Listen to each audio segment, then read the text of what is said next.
오늘 설교 제목은 제 교회에도 되느냐고 묻는 자들에게라고 했습니다. 우리가 신앙생활을 오래 하게 되다 보면 하면 할수록 잘 되는 일은 없습니다. 좀 오해의 소지가 있지만 육신적으로 여러분이 원하는 대로 부자가 되거나 명예와 권력을 얻거나 그런 경우는 드물죠. 왜냐하면 그것이 신앙의 목표가 아니기 때문에. 제 생각이 그렇습니다. 네.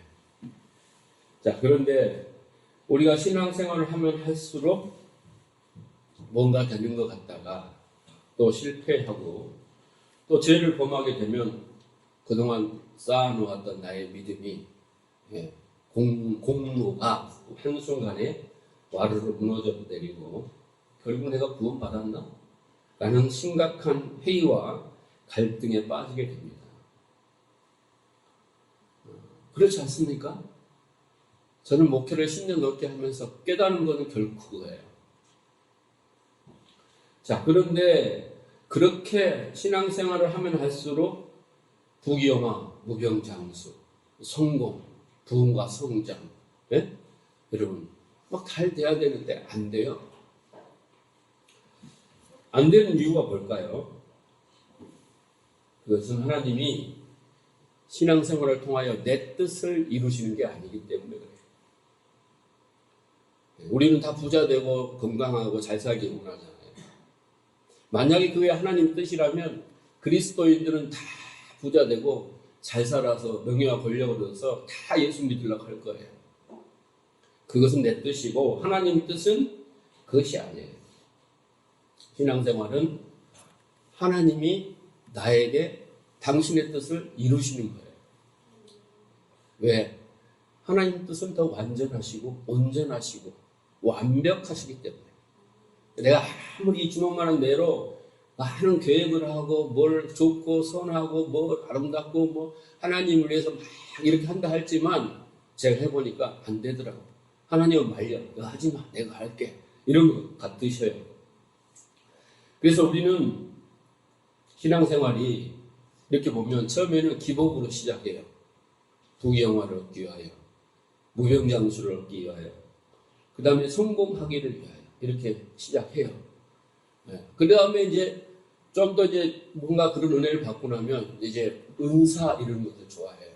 신비, 능력, 기적, 표적 이런 거, 치유 이런 거 좋아해요. 그 다음에 가면 이제 그 다음 단계에 들어가면 율법주의예요. 율법주의. 이제 말씀을 잘 지켜야 된다. 순종해야 된다. 네, 그래야 복을 받는다. 그래서 열심히 말씀을 지켜요. 그 다음 단계가 바로 성화주의예요. 성화주의. 어떤 인격의 성숙, 열매, 온전한 사람이 되기 위하여 이렇게 열심히 노력하는 거죠. 그런데 이런 과정마다 한계가 있어요. 제가 이렇게 한 번에 설명을 했지만 기복이라는 과정 속에서 한계를 느껴요. 그래서 방황을 한단 말이에요. 그래서 이제 어느 정도 그걸 한계를 느껴서 이게 아닌가 보다 해서 이제 또 막 은사주의에 빠지고 은사 막 이런 거 좋아하다가 또 이것도 아닌가 보다 공허해 또. 그래서 계속 한계를 느끼며 그 과정을 이제 넘어가게 되는 거죠.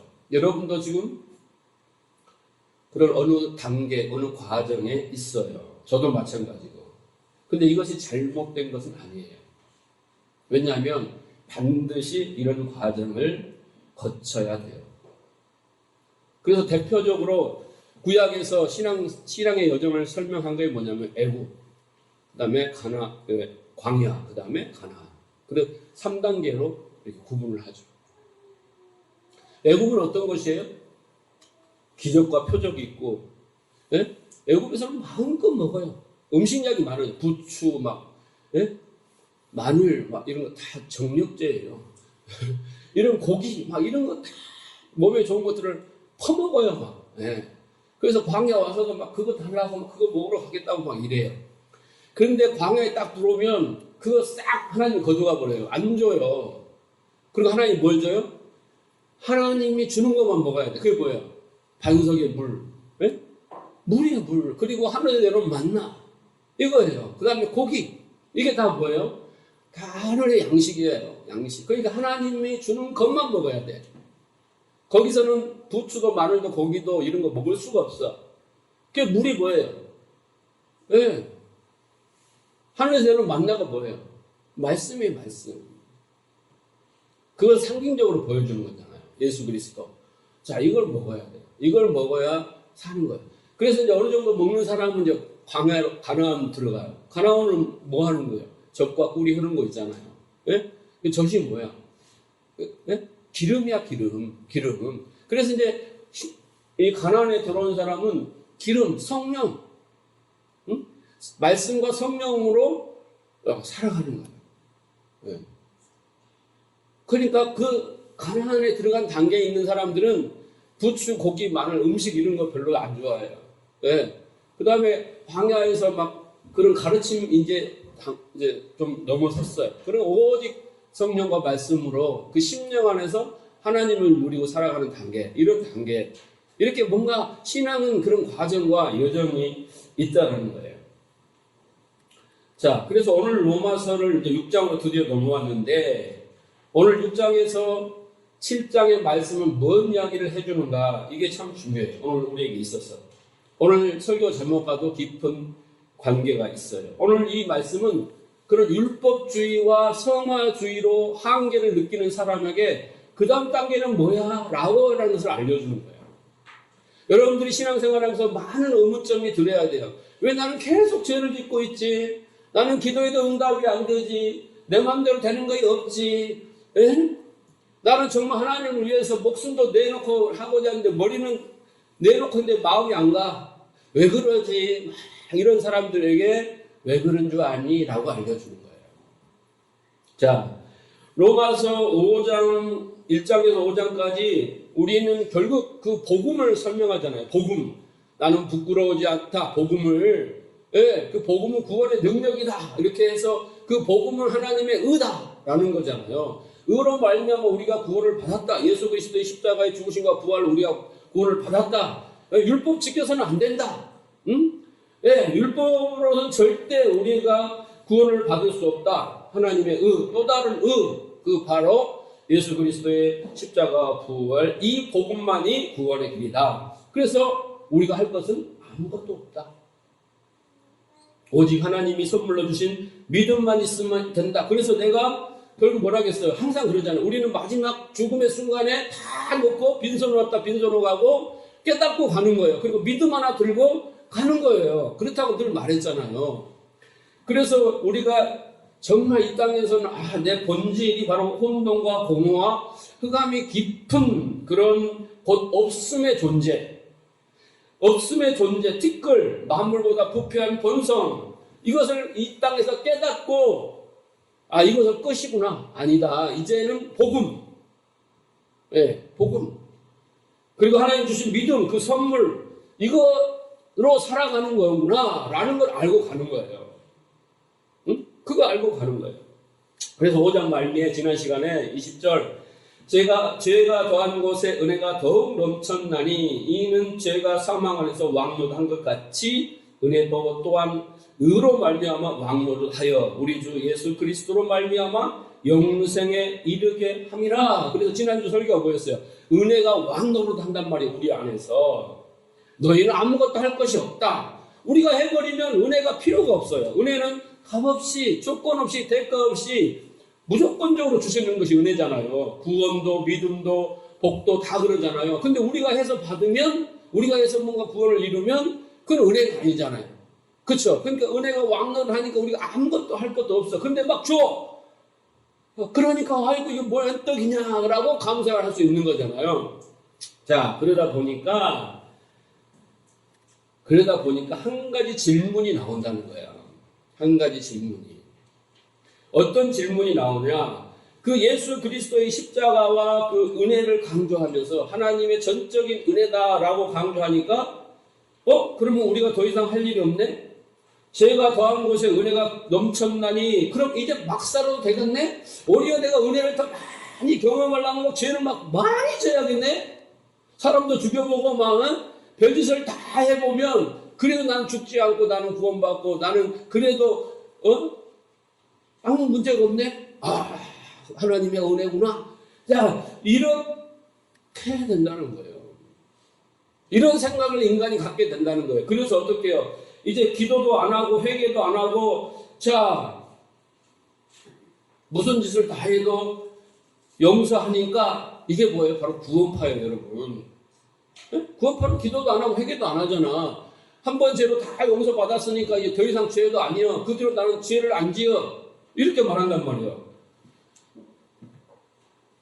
그런데 바울이 그렇게 우리가 질문할 줄 알고, 그잖아요. 그럴 줄 알고 6장 1절에 그런즉 우리가 무슨 말을 하리요? 할 말이 없어. 우리는 은혜를 더하려고 죄를 짓겠느냐? 그럴 수 없느니라. 그럴 수 없다라고 말하는 거예요.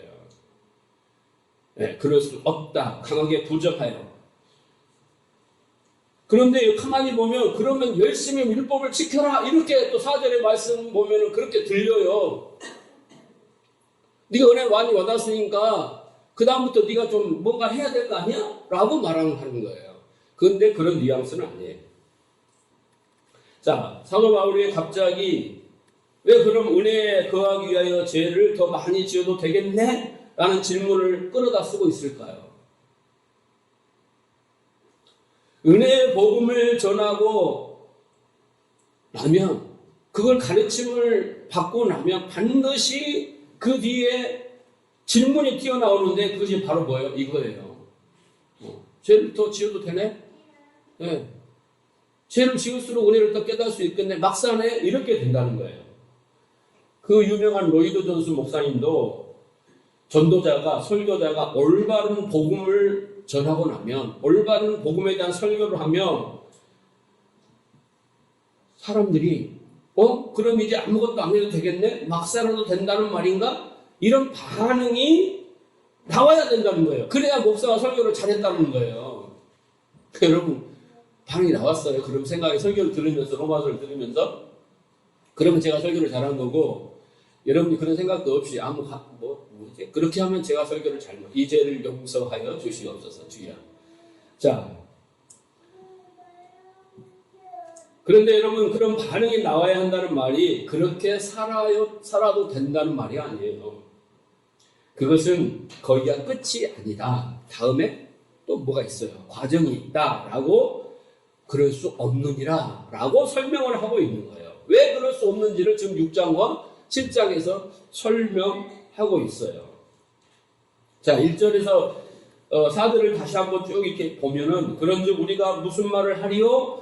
은혜를 더하게 하려고 죄를 거하겠느냐? 4절 그러므로 우리가 그 죽으심과 합하여 침례를 받음으로 그와 함께 장사되었나니 이는 아버지의 영광으로 말미암아 그리스도를 죽은 자 가운데 살리신 같이 우리 또한 새 생명 가운데서 행하려 하려 함이라. 이렇게 말하고 있습니다. 얼뜻 표피적으로 보면 너희 죄지음은 절대 안 돼 앞으로 이렇게 강력하게 독려하는 것처럼 보여요. 그런데 이것은요 수사적 질문이라고 하는 거예요.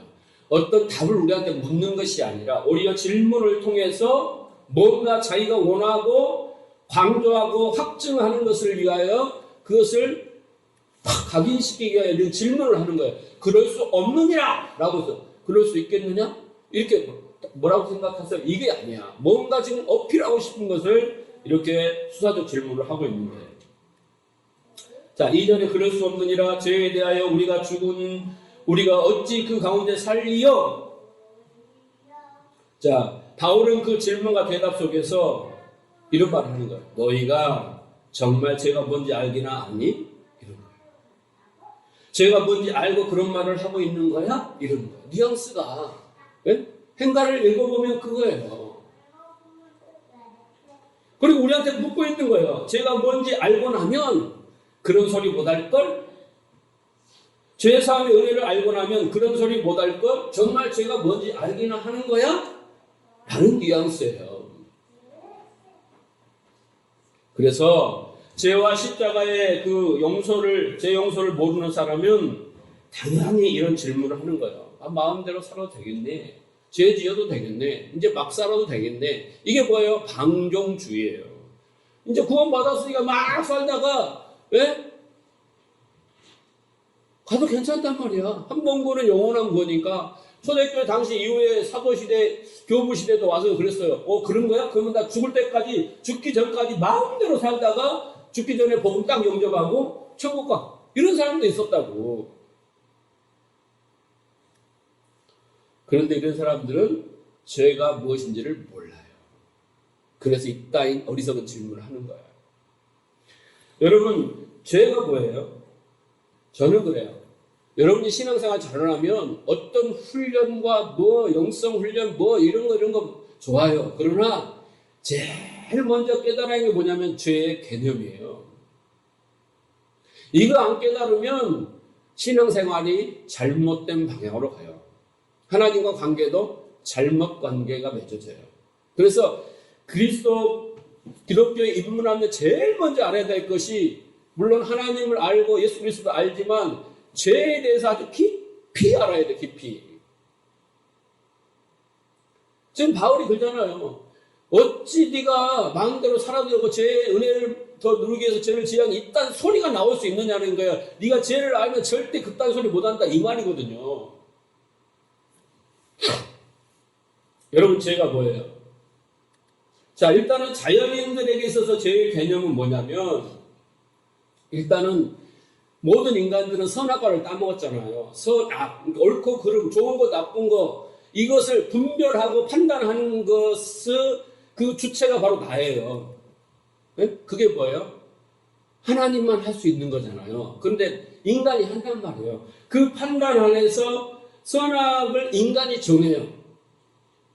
자연들 사이에서는 인간들이 보편적으로 합의를 해요. 그래서 어떻게 해요? 이것은 정의야, 이건 도덕이야, 이건 윤리야, 이건 양심의 가책이 되는 것이니까 이건 아니야 라고 하고 인간들이 모여서 법을 만들어서 이건 선이고 이건 악이다라고 딱 구명을 한다니까요.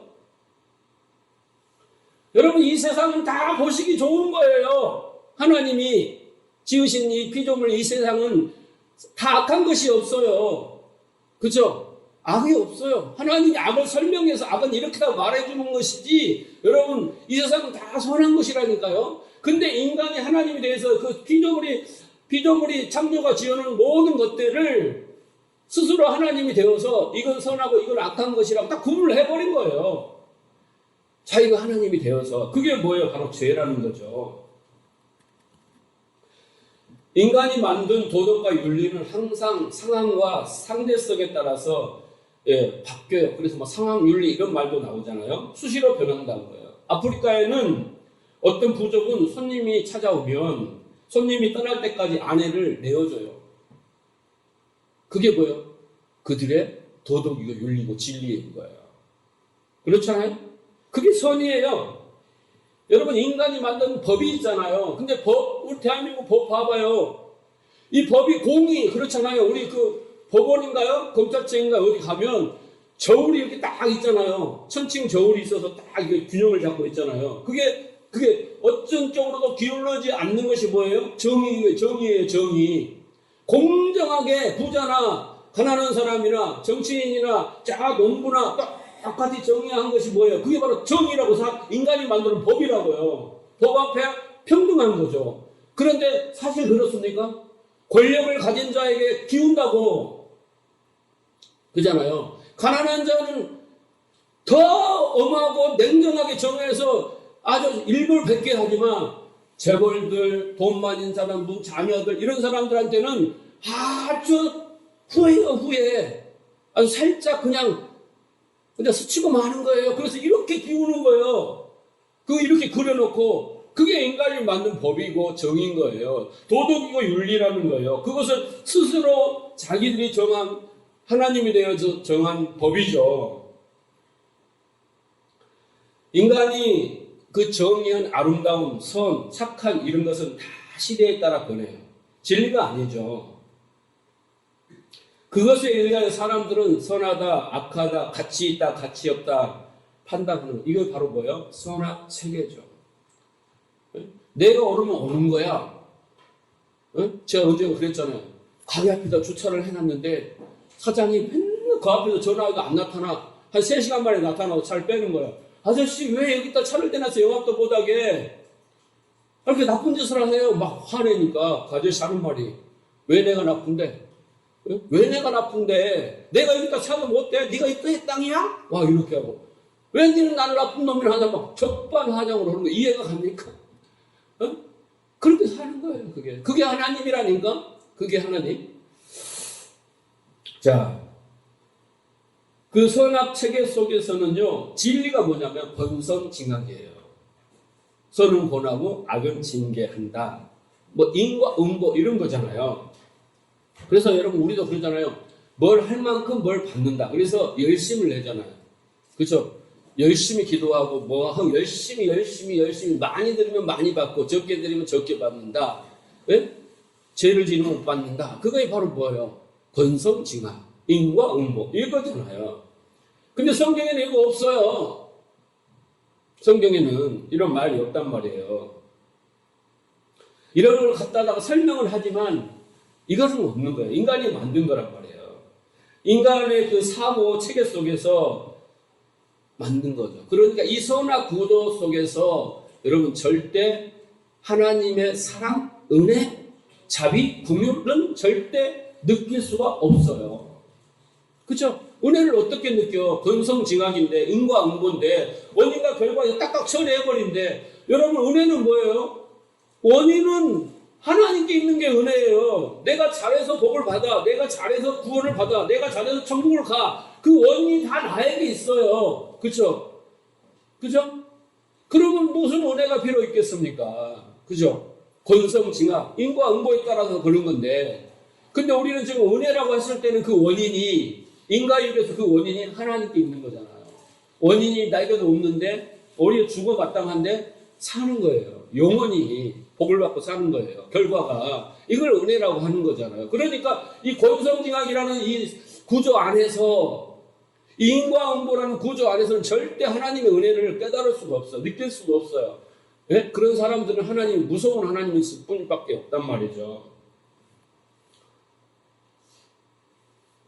하나님이 보시기 좋게 지은 이 피조세계에서 인간이 하나님이 되어서 선악을 구분하고 선악을 판단하는 주체가 되어 사는 그 모든 행위를 하나님이 죄라고 해요. 그리고 저주해 버리신단 말이죠. 선악을 아는 일의 주체가 되는 건 하나님만 하는 거예요. 근데 우리가 스스로 하나님이 되어서 그러고 있어. 여러분 좀 심각한 얼굴을 하세요. 내가 그러고 살고 있다니까 여러분. 안 그러고 살아요 여러분? 전혀 나하고 상관없는 표정을 하고 계시네. 내가 지금 하나님이 되어서 내 마음대로 살잖아요. 그렇죠? 안 그래요? 여러분 그렇게 안 살아요? 이게 죄라고. 죽어 마땅한 죄라고. 지옥 가야 된다니까. 하나님 된 사람은. 이 세상에 살아남은 사람 누가 다 있어. 응? 그렇죠? 그래서 성경이 말하는 죄는 도덕 윤리를 어기는 것, 그거에 국한되어 있지 않아요. 물론 도덕 윤리가 죄가 아니라는 건 아니지만 죄예요. 그러나 더 성경이 말하는 죄는 존재의 근본을 말하는 거예요. 존재의 근본. 우리가 하나님에 만들어지고 하나님의 은혜로 채워진 존재. 거기에서 나오는 모든 사유와 모든 행위는 선이에요. 응? 하나님에 의해 만들어진 나. 그 하나님의 마음과 하나님의 말씀과 하나님의 뜻으로 채워진 나. 거기에서 나오는 모든 말과 행위는 다 선이에요. 예수님이잖아요. 근데 우리는 하나님에서 만들어졌는데 하나님의 말씀 마음이 없고 다 자기를 사랑하고 자기 의를 따라서 자기 영광을 따라서 자기가 꽉 차 있잖아요. 안 그래요? 그렇게 살잖아요.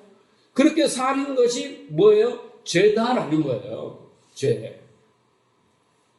그렇게 살면 안 된다는 거예요. 그건 네가 하나님으로 살아서는 안 된다는 거예요. 예? 인간이 그렇게 살아서는 안 된다는 거예요. 그게. 그래서 하나님을 떠난 독자적 존재의 상태를 악이라고 해요. 이렇게 존재하는 사람은 없어요. 하나님을 떠나서는 살 수 없어요. 지금 세상 사람도 하나님을 떠나서 살 수 없는 게 하나님이 붙들고 계시는 거예요. 독자적으로 자기의 신이 되어 살 수 없죠. 그런데 하나님이 그렇게 다 산 사람은 그것이 죄야, 악이야, 불이야 이렇게 설명을 하는 거예요. 인간이 불의를 만들고 악을 만드는 게 아니라니까요. 네? 인간은 죄도 창조하지 못해. 그죠? 하나님이 그것을 규정하는 거예요. 그게 죄라고, 잘못된 것이라고 설명해 주는 거예요. 설명.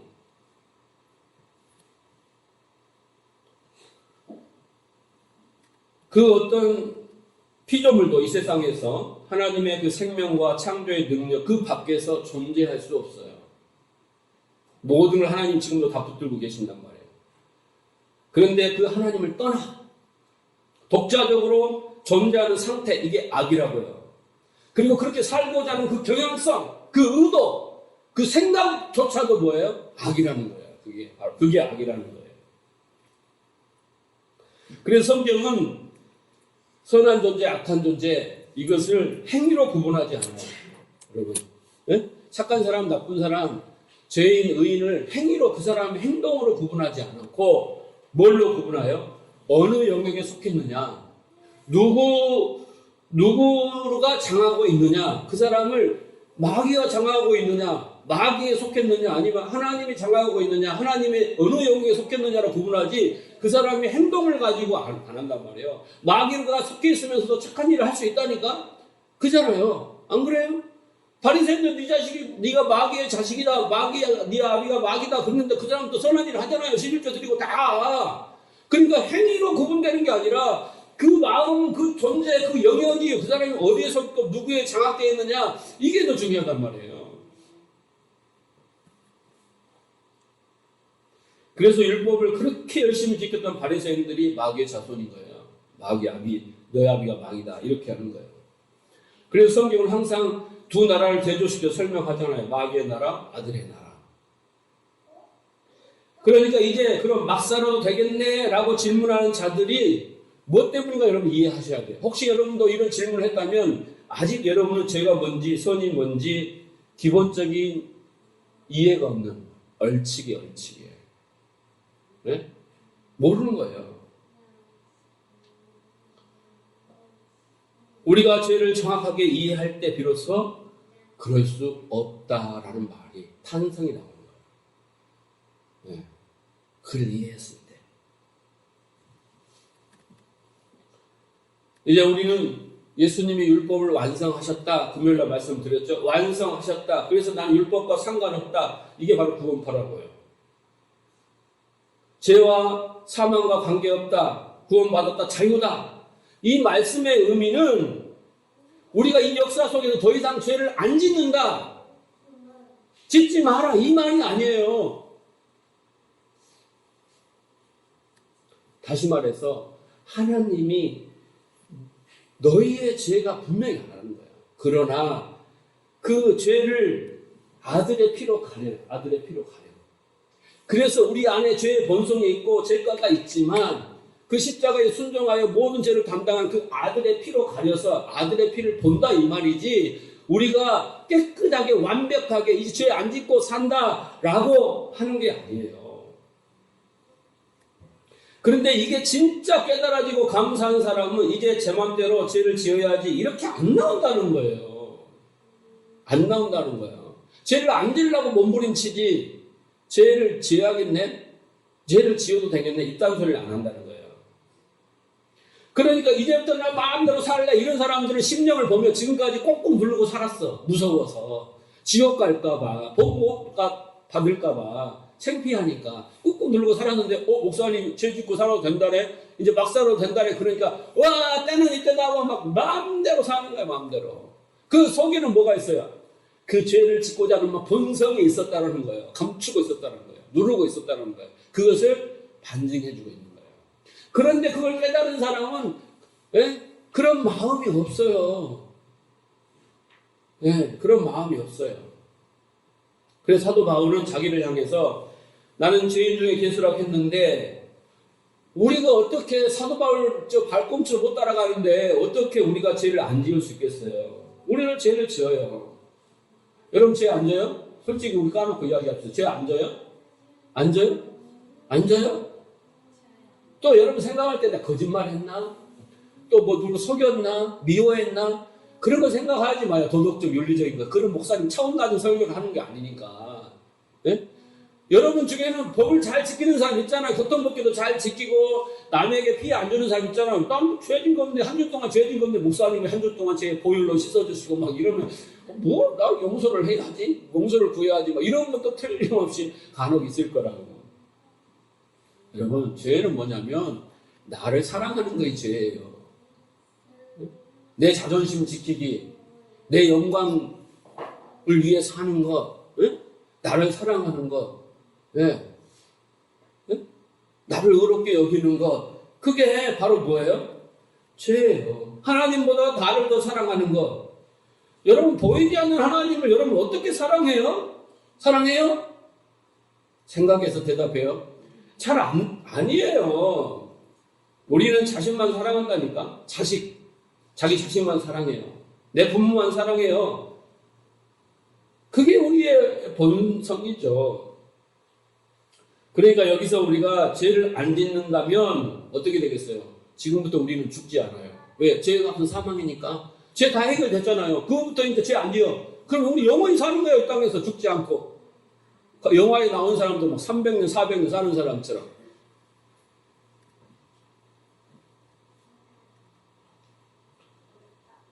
그런데 인간이 죽는 날까지 죄만 짓다 간다라는 뜻이에요. 네? 여러분, 인간은 죽을 날까지 죄만 짓다 가는 거예요. 잘 들으셔야 돼요. 괜히 거룩한 척, 멋있는 척, 경건한 척, 깨끗한 척 하지 마시란 말이에요. 인간은 죄만 짓다 간다니까요. 그런데 그 안에 예수가 살아있는 자, 그 진리가 살아있는 자, 그 은혜를 깨달은 자는 다른 삶을 사는 거예요.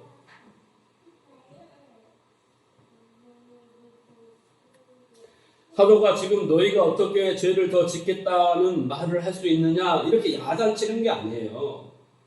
너희는 지금 죄라는 것을 고작 인간이 만든 선악 체계, 도덕, 윤리, 율법, 율법 이런 것에 반대되는 것을 죄라고 이해하고 있는데 그것을 만들어내는 행위화하는 그 본성, 그걸 뭐라는 거예요.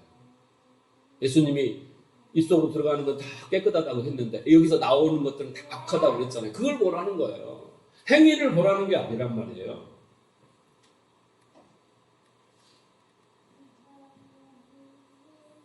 죄는 생명과 관계된 거고 너희들이 열심과 노력을 보태어 해결할 수 없는 것이다.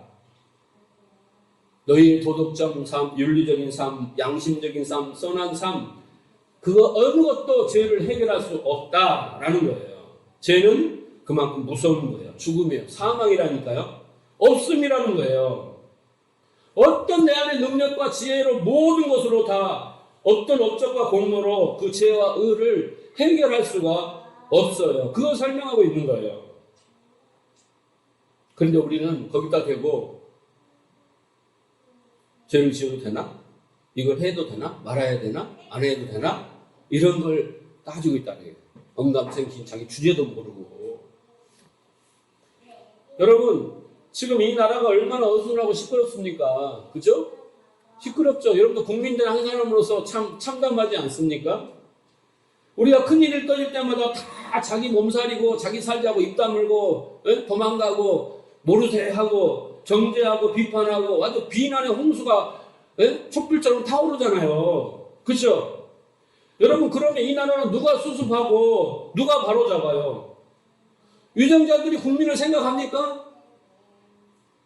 이 남국의 지금 북한 경제 모든 문제에서 이 남국이 지금 여러 가지 부작용을 나타내서 우리에게 피해를 주는데 이것을 어떻게든 수습해가지고 바로잡아서 옳게 건강하게 만드는 것에 목적을 둬야 되는데 그거 생각 안 한다니까요. 여당은 야당은 이럴 때 막 계속 물어뜯고 공격해가지고 쓰러뜨리는 거고 그쵸? 국민들은 막 심판 하야 막 이런 거고 그런다고 내가 지금 이 정부를 옹호하는 게 아니에요. 이 정부는 뭐예요? 어떻게든 방어해서 유지하려고 하는 그 싸움을 싸우고 있는 아비규환이 이 세상이라고요.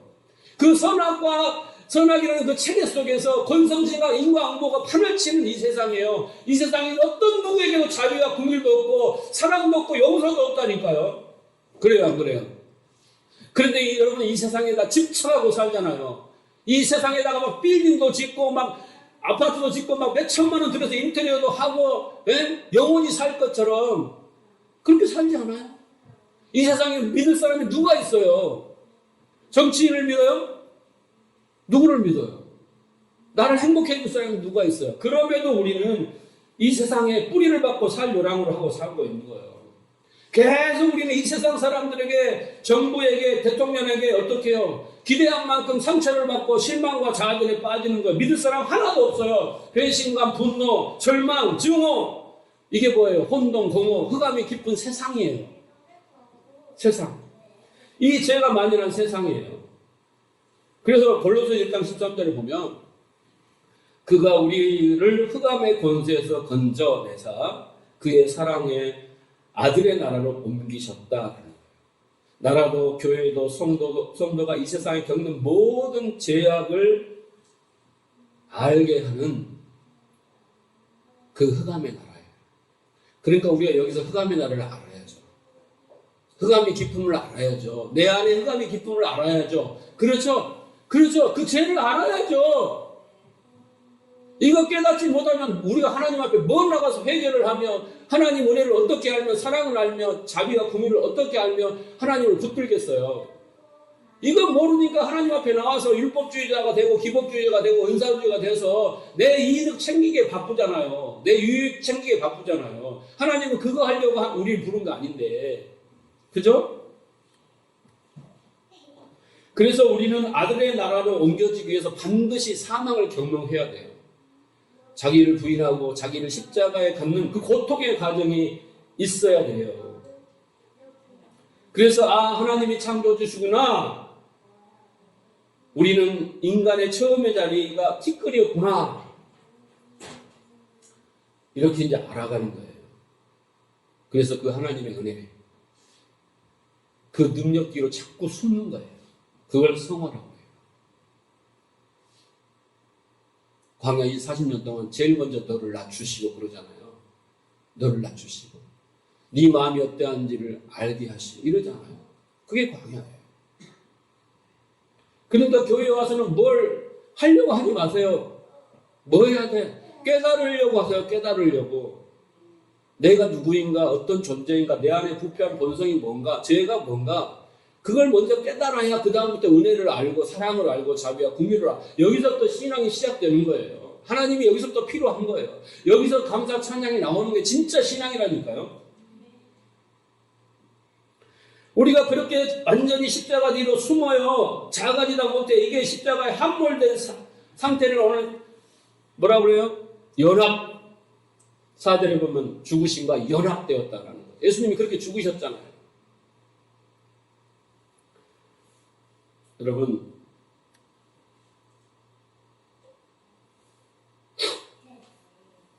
행함이라는 것은요, 두 가지가 있어요. 잘 들으셔요. 여러분이 하는 헌신, 봉사, 헌금, 전도, 순종, 이웃사랑 이런 거 하지 말라는 이야기가 절대 아니고 오해하지 마세요. 그러나 분별을 하셔야 돼요. 여러분이 하는 모든 신앙의 행위, 오늘도 드리는 예배까지 포함해서 모든 신앙의 행위가 첫째, 복받기 위해서 자기 유익을 한단 말이에요. 우리는 무의식적으로 종교심을 가지고 나와요. 둘째, 바리새인처럼 순종해요. 왜? 말씀을 듣다 보면 이해가 되는 거죠. 죄인, 십자가 이런 것들이 이해가 되니까 내가 이제 은혜를 받았으니까 의무와 책무가 있구나. 그래서 여러분의 직분을 주고 이렇게 하면 와서 여러분의 직분과 역할을 하잖아요. 이것 또한 의무와 책임으로 순종하는 거예요. 그런데 그걸 예수님은 뭐라고 그랬어요? 이 외식하는 자들아 그랬잖아요. 이 회칠한 무덤이라고 그랬어요. 왜? 그 마음속에 안고 없는 찐빵처럼 빠진 게 있다고. 빠진 게 있다니까. 그러니까 우리가 이렇게 들려지는 것이 막 잘 들려지고 이렇게 같지만 잘 분별해야 돼요. 잘 분별해야 돼. 여러분, 인간으로서 자연인 믿지 않는 사람들도 얼마든지 법을 지키고 우리보다 더 훌륭한 구제와 선교와 기부와 착한 일과 목숨도 버린다니까요. 천천히 사람 구하다가 죽으신 분도 있잖아요. 화재 현장 이런 데서 그런 사람도 얼마든지 있어요. 누구를 위해서. 다 할 수 있다고. 우리가 대단한 게 아니에요. 그래서 성경에서 행함이란 이스라엘 백성, 유다 백성들이 그 빠진 그 안고 제일 중요한 핵심 키 포인트가 뭐예요? 우리 하나님 말씀을 따른다는, 뜻을 따른다는 거, 죄를 안 짓는다는 거, 그거 어려워요. 그런데 보세요. 하나님을 사랑하면 가능해요. 요한복음 14장 15절, 너희가 나를 사랑하면 나의 계명을 지키리라고 했어요. 여러분이 드리는 예배와 모든 신앙회가 과연 하나님을 향한 사랑에서 불타오르는가? 요한복음 14장 21절, 나의 계명을 가지고 지키는 자라 나를 사랑하는 자니 나를 사랑하는 자는 내 아버지께 사랑을 받을 것이요 나도 그를 사랑하여 그에게 나를 나타내리라. 사랑, 주님의 마음이 나타나는 거예요. 여러분, 사랑이 없는 행함은 다 거짓이에요. 근데 이 사랑이 있으려면요, 정말 사랑 있는 행함을 하려고 하는데 우리 스스로는 안 돼요. 어떨 때 되냐라는 것은 죄가 무엇인가를 깨달을 때, 죄사함의 은혜를 깨달을 때, 그 깊이와 넓이와 크기와 높이를 깨달아 그것이 더 더해질수록 결국 그 말씀이, 그 소리, 그 문자, 그 말씀이 진리가 되어서 깨달아서 내 마음이 될 때 그 마음에서 나오는 것은 사랑이에요. 아버지의 마음으로 나아가는 것, 그것이 율법의 완성이에요. 진리라는 거 여러분, 깨달은 마음이 항상 변함없이 있는 거예요. 그 사랑이. 뭐 복을 주니까 막 커지고 복을 안 주니까 작아지는 게 아니라 깨달은 마음이 내 마음속에 항상 변함없이 있는 게 바로 진리가 된 마음에 있는 것, 그것이 어떻게 해요? 바로 생명이에요. 그럴 때 행함은 진짜라는 거예요. 여러분 이해가 되세요? 진리의 말씀이 마음이 된다는 것? 여러분 여기 신혼부분 여기 계시고 여기 우리 있잖아요. 여러분 결혼할 때 보세요. 남편이 프로포즈를 하는 거예요. 자기가 먼저 아내를 향한 사랑을 품었어. 네? 연애를 하고 만나다 보니까 너무 좋아. 정말 사랑스러워. 이 여자하고 평생을 살아도 좋겠다. 사랑 때문에. 그래서 그 사랑의 마음을 가지고 소리를 내요. 사랑해. 근데 이 소리는, 이 편지는 내 마음인 거예요. 그쵸? 예? 그런데 그 소리가, 문자가 그 아내에게 가는 거예요. 신부에게. 근데 그 소리와 문자가 내 마음에 온 거예요. 마음이 된 거예요. 그 말은 곧 남편의 마음이 내 마음이 된 거예요. 그 남편의 사랑의 마음이 내 마음이 사랑으로 된 거죠. 이해가 되세요? 영진아, 이해가 되냐?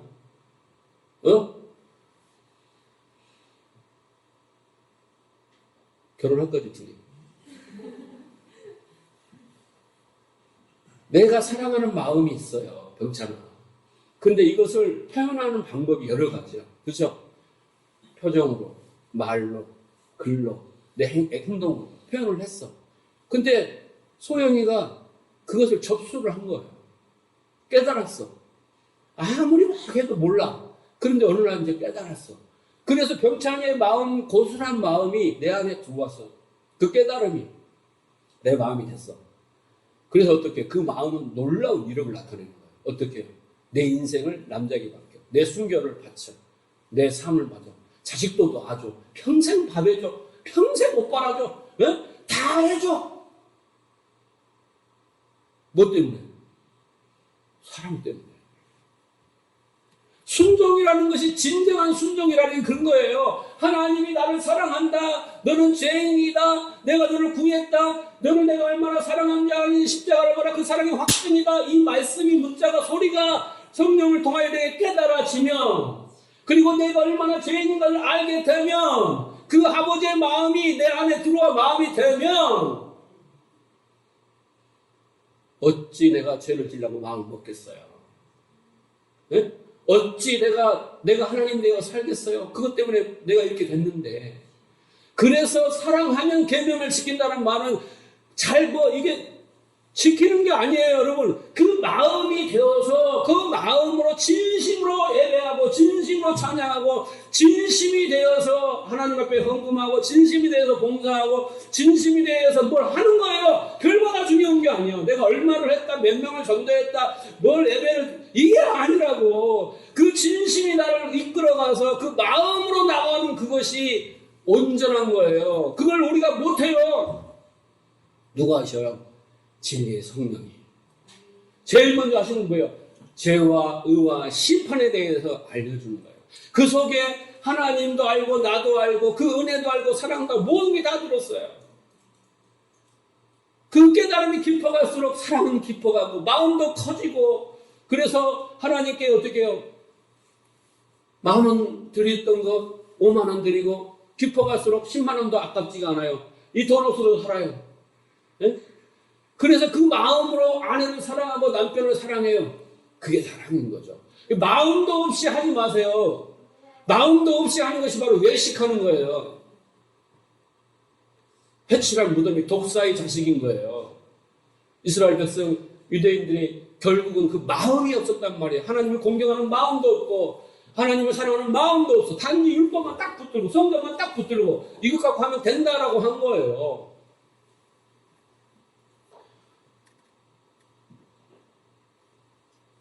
오늘 이 말씀, 방금 제가 드렸던 그 진리가 깨달아지고 그 깨달아진 소리와 말씀이 내 마음이 되고 그 마음에서 모든 나를 하는 아내가 나를 어떻게 남편에게 다 주잖아요. 자식에게 다 주잖아요. 그 마음. 이 논리요. 제가 기도하다 깨달았어요. 여러분 안에 그 마음이 있어요. 그 마음으로 기도하시고 그 마음으로 봉사하시고 그 마음으로 하나님 앞에 예배하시고 그 마음으로 행하세요. 그 마음 없이 행하는 의무와 책임, 자기의 동기를 이루게 하는 그 행위는 다 껍데기예요. 그런 사람은 죄 지어도 되겠지? 은혜에게 다했는데 내가 죄 지어도 상관없을까요? 이렇게 되는 거죠. 죄를 짓고 안 짓고 행위의 문제가 아니라 마음의 문제. 다 같이 따라합시다. 마음의 문제다. 마음의 문제. 오늘 가셔서 손잡고 마음을 체크해 보세요. 마음을 체크해 봐요. 여러분, 돈이 없어도 그잖아요. 돈이 없으면 효도도 못해요. 맞아요, 틀려요? 뭐가 맞아? 마음이 있으면 돼요. 네? 내가 마음이 있으면 내 거 안 써요. 네? 내 거 안 써요. 내가 꼭 살 거 안 산다니까. 마음이 있으면 해요. 우리 부모님들은 마음이 있어요. 나에 향한 사랑의 마음이 있으니까 다 자기 거 버리고 안 입고 찬밥 먹어가면서 너무 옷 어디다 입으면서 내 좋은 옷 사주는 건 마음 때문에 된다니까요. 사랑의 마음. 근데 우리는 의무와 책임으로 효도하고 다 해요. 결정적인 건 안 하지.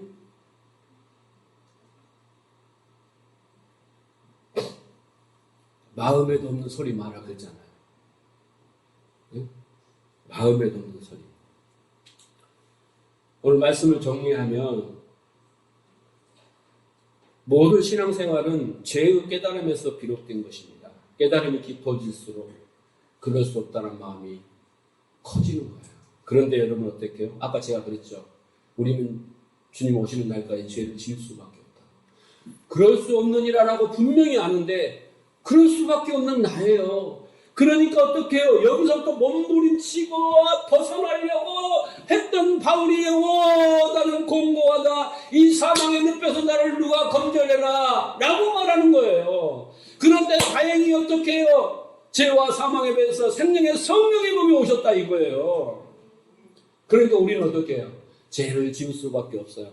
그럴 수 없어요. 그러나 그럴 수밖에 없어요. 그럼에도 어떻게 해요? 그렇게 해서 망하는 게 아니라 이제 안 지으려고 몸부림치지만 내게는 능력이 없어요. 그러나 성령이 오셔서 죄와 의와 심판에 대해서 진리에 대해서 나를 가르치시고 생각나게 하시고 인도하시고 이끌어 깨끌어가신 모든 것을 통하여 우리는 그럴 수 없는 이라의 삶을 조금이라도 맛보고 가는 거예요. 죽는 날까지. 그래서 십자가를 붙들어야 되는 거예요. 죽는 날까지. 왜 교회 맨날 와요? 그거 붙들러 안 놓고 살라. 일주일 동안 또 그렇게 살아. 또 오면 뻔뻔하게. 내가 이런 몸이야. 네? 그러면서 그 은혜를 원하잖아. 그 사대의 은총을 받고 또 다시 가서 또 그렇게 살고 그거 속에서 하는 거예요. 그러면서 내가 낮아지고 겸손해지고 그런 내 마음을 알면서 교만해지지 않고 하나님 없으면 안 됩니다. 십자가 없으면 안 됩니다. 그러고 믿음을 붙들고 빨리 여기서 벗어나야겠지. 천국을 사모하며 주님만 바라보고 사는 거예요. 그게 예배고, 네? 그게 예배고 그게 기도요. 기도하면 예배하면 우리가 퍼펙트하고 완벽하게 되는 줄 아세요? 착각 마세요. 나 그런 사람 세상에 하나도 안 봤어. 왜? 왜 그렇게 훌륭한 목사님들이 나가 떨어지고, 예? 교회가 쪼개지고, 예? 신앙생활을 50년, 막 60년, 70년 한 사람들이 나가 떨어지고 왜 그러겠어요? 이 진리를 모르니까, 예? 성도들도 목사님 막 거룩한 줄 알고 있다가, 말 실수 한마디, 뭐 돈 좀 이렇게 하고, 이렇게 하면 막 아주 사단이 나잖아요. 근데 여러분은 저한테 전혀 그런 마음, 저 자식 언제든지 날 배신할 수 있어. 언제든지 죄질 수 있어. 저거 이뻐 저렇게 살았지만 저 마음은 도대체 알 수 없어. 하나님 붙들지 않으면 절대 안 돼. 이렇게 생각하기라고. 그리고 내가 뭔가 실수하거나 잘못하면 당연하지. 이렇게 하란 말이에요. 알겠어요? 그때 가가지고 안 당연하지. 그거 너 나가. 그런 사람은 나중에 두고 보겠어. 천국에 가서. 여러분 자유하세요. 멋지고 잘나고 멋있고 이런 거 보이려고 자존심 지키려고 하지 마세요. 뭐 티끌이에요. 없음이라니까. 생명이 들어오지 않으면 없음의 존재예요. 그래서 죄에 대한 은혜가 더 깊이 깨달아지도록 기도하시고 늘 말씀을 대할 때마다 나에게 주시는 말씀으로 나를 보는 말씀 되어서 여러분들이 더 은혜의 왕노릇을 누리고 주님을 사랑하여 정말 주님의 마음을 품고 사랑하는 것. 그게 바로 율법의 완성이에요. 계명을 지키는 거예요. 이거 지켜야지, 저거 지켜야지. 응? 언제가 제가 마지막 시간을 갖지만 이야기할게요. 엄마가 미국에 가면 매뉴얼이 있어, 매뉴얼. 애는 이렇게 키운다고 매뉴얼이 있단 말이에요. 때리면 안 되고, 뭐 하면 안 되고, 뭐 하는 게 매뉴얼이 있어. 근데 여러분, 사랑이 있으면 이런 매뉴얼이 필요했어요, 없어요? 없어요. 내가 이거 다 지켰어. 나는 자식을 사랑해. 맞아요, 틀려요? 틀려요. 진짜 사랑이 있으면 매뉴얼이 필요 없다고요. 그렇죠? 그 사랑하는 애를 학대를 하겠어요? 욕하겠어요? 막 상처와 고통을 주겠어요? 아니죠. 그죠? 그래서 사랑의 마음이 있느냐, 없느냐의 문제예요. 그 마음은 어디서 와요? 제일 깨달음에서부터 시작된다. 오늘 또 그런 깨달음이 제가 하는 게 아니라 성령께서 그렇게 하여 주실 것 믿고 또 그렇게 기도하시는 여러분 되시고 성령의 충만하신 은혜가 여러분 가운데 함께하기를 주님 축복합니다.